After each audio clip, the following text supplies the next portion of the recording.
Hey guys, welcome to another literacy lesson.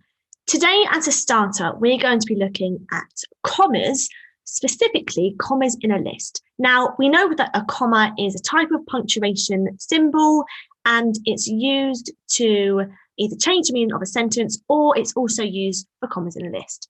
So let's have a little look at how we use commas in a list and then you're going to have a practice at it. So I've got a sentence here. Miss Benja bought peas and grapes and potatoes from the supermarket. Now, what's wrong with that sentence? We don't really need to use the double and, okay? When we're listing items, we use a comma to separate the items in a list, and we only use one and before the last item that we've listed. So, can you spot where I would put my comma? I would take out this and I would put a comma like this. Miss Benja bought peas, grapes, and potatoes from the supermarket. So the commas separate all of my items in. So the commas separate all of the items in the list. But of course, you would need to put an and just before the last item that you list. Okay, I know we've had a practice at this in school, but I'd like you to have a go at seeing where you would put the comma on this sentence. So Sally and Fred and Monica went swimming. So pause the video. Where would our comma go? In this sentence, our comma would go in between Sally and Fred. We don't need that and there. So I'm going to take it out. We put a comma here because we're listing people's names. Sally, Fred, and Monica went swimming. Okay, so we need our so we have put an and here because Monica's the last name we've listed. And of course, before the last thing we list, we need to put an and. Good. Just a quick warm up for today, as we are going to be coming back to this later on in the lesson to keep practicing it. Right, today's lesson, we are going to be doing a slow write. Now, I know we have done one of these before in school, but I'm going to go over what it is anyway. A slow write is where we look at 4 different features that we're going to try and include in our writing. We first look at some examples, and then I give you a sentence that includes an example of the feature. And then you have a go at writing your own sentence independently, including that feature. Okay, and we do it in little stages. So first we'll focus on one feature, do an example, write it. Then we do the next feature, and so on. So it's a really nice way of writing and for me to scaffold you and support you with your writing. So to be successful in today's lesson, we are going to be looking at the main plot of Oliver Twist. So that's going to inform our writing today. You might try to include 2 features that we're going to look at. Maybe you can include all the features I show you today. And also, if you're trying to challenge yourself today, you're going to be editing your work and up-leveling it, so making it sound even more exciting. So as I've just explained, today we're going to be doing a slow write, and it's going to be a paragraph about Oliver Twist. A slow write means that I will help you and scaffold you along the way. The 4 features that we're going to be using are prepositions, subordinating conjunctions, commas in a list, and openers. So those are the 4 things we're going to be practicing. So today's lesson, I thought we could actually do it at the same time together. So what I'd like to do is go and get your book, a bit of paper, and we're going to actually do it right now together. So pause the video, go and get all the things that you need, and then come and join me, ready to do our slow write. So let's get started. Of course, like I said, our paragraph is going to be about Oliver Twist. So use all your knowledge and information that we know of so far to help you in your work. And also, just try your best. Try to make sure we don't copy my stuff word for word. Try and think of some of your own ideas. even though we're going to be doing it bit by bit, at the end, you're going to have a little paragraph that's on Oliver Twist. So first, we're going to write an introduction sentence. So this isn't one of the features, but as to introduce our paragraph, we're going to write an intro sentence. So my introduction sentence is going to be, Oliver is a boy of about 9 years old. He was kicked out of the workhouse and walked for 7 days to London. So that's just a brief introduction sentence. So I've said a little bit about Oliver. Oops.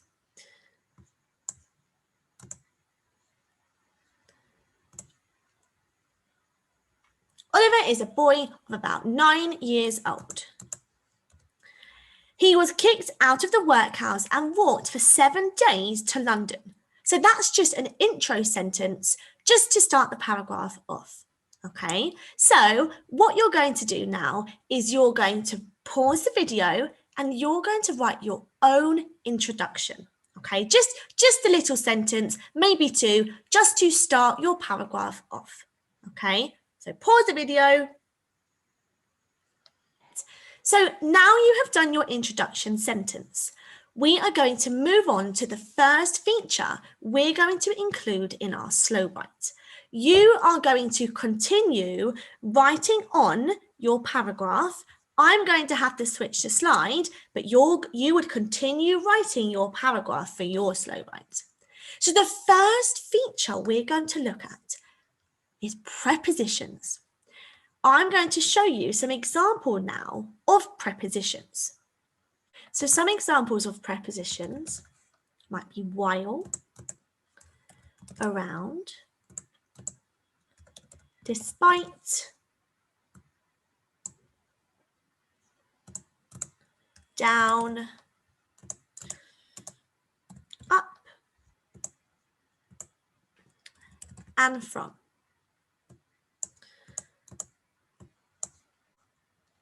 A preposition can help add a bit of extra information to our sentence relating to the time or maybe the space of something. So the preposition I'm going to pick to use in my next sentence is while. So now I'm going to use this preposition in my sentence. While he was in London, he met the Artful Dodger. Okay, simple as that. Just a little sentence containing my preposition. Okay, while he was in London, he met the Artful Dodger. So now I would like you to continue your writing. So exactly where you put your full stop, continue your writing. You're writing a new sentence, including a preposition. So the one that you chose, you're going to write a sentence, including that preposition. So pause the video and write your next sentence. Right, great. Now we're going to move on to feature number 2. Our next feature is subordinating conjunctions. Conjunctions help us to add a bit of extra detail to our writing. Here are some examples of subordinating conjunctions. So we've got because, if, although, until. If you're wondering what the difference is between a coordinating conjunction and a subordinating conjunction, a subordinating conjunction joins a main clause to a subordinating or dependent clause. Okay, so that's what it helps us do. I'm going to choose the conjunction although. So I'm going to write a sentence now containing the word although. My sentence is going to be, although he is unsure of the boy called Dodger, Oliver decides to go with him anyway. So as you can see, I've put my subordinating conjunction at the start of my sentence. Sometimes conjunctions can go at the start. You might find them in the middle. If you were perhaps using the word because, that might be in the middle to connect the main clause and the dependent clause. But it just so happens that in this example, our subordinating conjunction goes at the start. This part here, although he is unsure of the boy called Dodger, this part would be our subordinating clause. And this part, Oliver decides to go with him anyway. This would be our main clause. Okay, so our subordinated conjunction, although has linked, we've had to put a comma there, has linked our subordinating clause to our main clause. Often you would find a subordinating clause doesn't really make sense when it's by itself. It's always attached to a main clause. So for example, although he is unsure of the boy called Dodger, it doesn't really make sense by itself. We do really need the bit after in order for the sentence to make sense. So now you're going to have a go at writing your own sentence containing a subordinating conjunction. So you should have picked one of these words at the top. So pause this video now and have a go at writing your own sentence. Right, feature number 3. Commas in a list. Now, we looked at this in the starter, so we have had a little bit of practice already. I'm just going to jump straight into the sentence, as like I said, we've looked at it in the starter, so we have had a little practice already. My sentence that's going to contain commas in a list is going to be the artful Dodger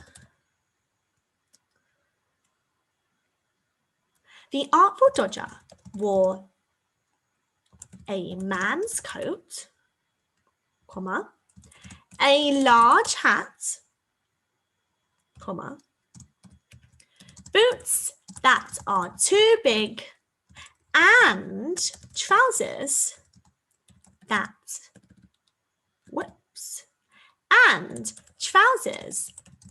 are ripped. That contains commas in a list. Okay, so the items that I have listed, the artful Dodger wore a man's coat, comma, a large hat, comma, boots that are too big, and just before the last item that I've listed, trousers that are ripped. So now it's your turn to write a sentence that contain commas in a list. Pause the video and have a go using this feature. Right, I hope you managed to do commas in a list. We're now going to move on to our last feature. Our last feature is openers. So let's have a little brainstorm of openers. Now, openers are quite straightforward. They would go at the opening of our sentence. It kind of helps us start our sentence in a nice, interesting way, I suppose. So the variety of openers could be meanwhile, before, then, often, although, or we could have similarly.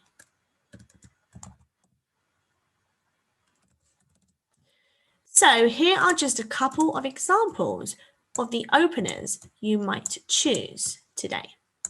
So I am going to choose the opener before. So have a think about which one you're going to choose. Maybe pause the video and pick your favorite opener that you're going to write about in your sentence. Before Oliver realized what was happening, he was locked in a dark room. Full stop. So this is my sentence using an opener. So now it's your turn to have a go at writing a sentence that includes an opener. So pause the video and write your sentence. We've come to the end of our slow write. So you should have a paragraph that looks similar to this, because remember, we're writing a paragraph. So you should have actually been writing the sentences one after the other to create a paragraph. Let's have a read through, because now is your opportunity to edit and up-level your work. Can you make it sound even better? Maybe you could add some exciting adjectives or a little bit more description. What do you think I can do to change and to edit my paragraph? Have a little think. One thing that I've noticed is my tenses have been a little bit inconsistent. So as you can see here, I've put, he was kicked out of the workhouse and walked. So the majority of my paragraph is in past tense.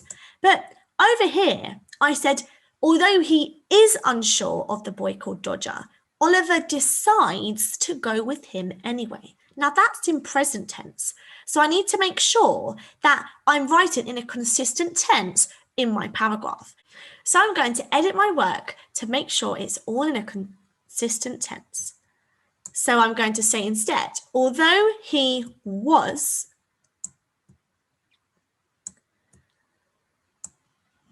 unsure of the boy called Dodger, Oliver decided. So I'm going to cross that out and I'm going to put a D. Oliver decided to go with him anyway. Maybe I can choose to add some more description in my writing as well. So for example here, I could say Oliver is a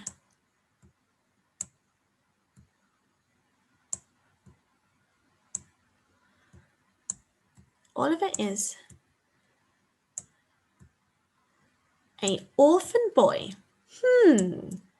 Oliver is an orphan boy. Well, now I've added the word orphan in there, remembering if we're using the word a, this would need to become an, because if the word is a vowel, that would make it be an. Whereas if it's a consonant, like potato, it would just be an a. So actually, I've had to do another correction there because I've changed my work. Whilst we're on the topic of tenses, I'm also going to change when I've talked about Dodger. So obviously, as we said, it's in past tense. We can see here as well, the Artful Dodger wore a man's coat, a large hat, boots that are too big, and trousers that are ripped. The R's here need to be were, because we're talking in past tense.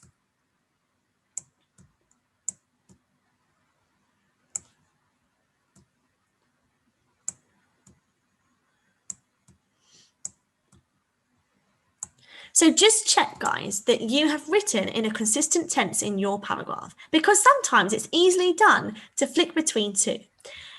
So have a look at your paragraph and make any changes, edit your work, up-level it. Can you make it sound even more exciting? Maybe you've spelled a couple of things wrong, so go back and change them. It's really, really good to be reflective. It shows that you're taking on board your learning and you're trying to improve your work, which is a really good skill to have. Here are some of the things you could check when you're editing and up-leveling your work. You could check for capital letters, punctuation. You could up-level some of your word choices, making them even more exciting. Can you add anything, maybe even more description? And check that it's in a consistent tense. Well done at having a go at today's slow write, guys. I can't wait to see what these look like. Keep up all the fantastic work you've been doing. We are so incredibly proud of you. I will see you tomorrow for another literacy lesson. Bye.